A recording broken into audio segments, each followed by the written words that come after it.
Sean Duffy, the Transportation Secretary of the United States / former reality show contestant, announced this week, or basically threatened this week, to shut down the entire airspace of the United States as the government shutdown drags on, suggesting, quote, "We'll shut the whole airspace down." Now, that's not the full quote, and I do think the full quote adds a little bit more context to what he's saying. He was doing an interview on CNBC on Monday, and they were talking about, obviously, the videos we've seen of those 3-hour-long wait lines to get through TSA at the airports. Air travel this entire year, by the way, has been a complete and total disaster under Sean Duffy. I fly a lot of times throughout the year. Usually never a problem whatsoever. Every single flight I have been on this year, every one of them has been delayed. Every one of them has had some kind of issue. I mean, I've missed flights for the first time in my life. I had to spend 2 nights in the Atlanta airport with my entire family. I mean, all kinds of catastrophes, and none of that even compares to what we're seeing right now. TSA agents are working without pay. Air traffic controllers are working without pay. Air traffic controllers are now basically having to call in sick all the time, and we have a massive shortage of air traffic controllers, which we had even before the government shutdown. So air travel is a nightmare. So on CNBC on Monday, Duffy, again, former reality show contestant, was asked about, is it safe?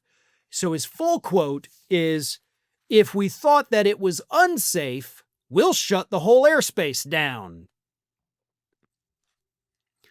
Now, here's the thing. This was not just him saying, listen, if air travel's not safe, we're not going to do it. This was a thinly veiled threat, but not a threat to American flyers. It's a threat to the Democrats, right? Because this administration is still trying everything they can to blame the shutdown on Democrats who are just trying to let people not lose their health care, right? I think that's a pretty noble cause.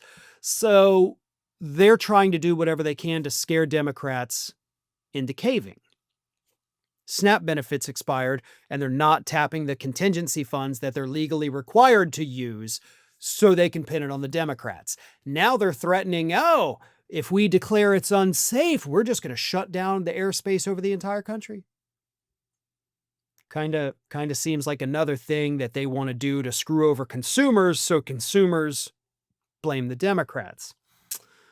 Polls show it's not working, by the way. Each new poll that comes out shows more and more increase in the number of people who blame Republicans instead of Democrats. But canceling all flights in the United States? Yeah. That kind of seems like something that's going to piss off a lot of people, especially this holiday season, because we have no idea when this shutdown's going to end. Right now, it doesn't seem like any progress at all has been made. So, we're talking about Thanksgiving, one of the biggest travel times of the year, Christmas, the other biggest travel time of the year, and people may not be able to fly. And driving across the country for a lot of folks is simply not an option, but many will try. And we've seen what happens to the United States roadways when the entire airspace of the United States is shut down. We saw it after 9/11.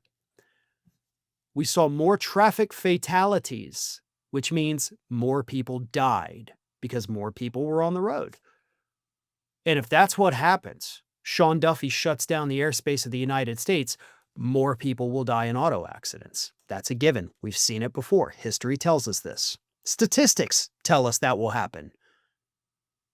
So Sean Duffy is willing to let people die in horrific traffic accidents just so he can pin this shutdown on the Democrats? And the death is just one part of it. The inconvenience of not being able to fly is a small part of it. The biggest problem, of course, is economics. I mean, look, trust me, economics is not more important than somebody's life, but I'm talking about for the country as a whole. Economically, if Sean Duffy were to shut down the airspace of the entire country, we would basically immediately be plunged into a recession. because you're talking about billions and billions of dollars that would be spent that will now not be spent. And not just buying plane tickets or buying, your $5 soda at the airport. I'm talking about the destinations, the hotel industry, the tourism industry. I mean, hell, I'm in a state where tourism is our number one industry. And yeah, we got a lot of people that drive down here to go to Disney and Universal and whatnot, but most of them fly. And if they can't fly, they can't come. So all of those hotels in the Orlando area, which holy hell, if you've never been there, there's one every 5 feet, they go empty. Those businesses lose money. The local businesses, restaurants, other fun places to go everywhere, they lose money. They lose business. They lay people off. Once those people get laid off, they don't have money to spend. Once they don't have money to spend, more and more businesses lose revenue, and so on and so forth. That's how recessions start. And we're already on the cusp of a recession. Personally, I believe we're already in one. I don't believe the economic numbers from the administration, but we are one just slight push away from definitely being in a full-blown recession. We're teetering on the brink, folks. The slightest breeze is going to push us over the edge. And that breeze that pushes us into a full-blown recession, from which we likely cannot climb out anytime soon, could be from this former MTV's Real World star threatening to shut down the entire airspace of the United States of America. Hey folks, I don't know if you have noticed, but we are like this close to 1 million subscribers. We do not have much time left on this year. We're already entering the holiday seasons. I know everybody's busy. Everything in politics is crazy. But I want everybody to refocus your efforts right now. We have got to get to that 1 million subscriber mark before the end of this year. So if you are not already subscribed, please go ahead and do so. Spread the word, share the videos, get as many people as possible as you can. Not just because we want to hit 1 million subscribers, which we definitely do, but most importantly, politics, real voices talking about politics, is becoming increasingly rare. We are watching as corporate media outlet after corporate media outlet bows down to Donald Trump, universities bowing down, lawyers bowing down, giving in to his insane demands even when they are in the right. We will never do that.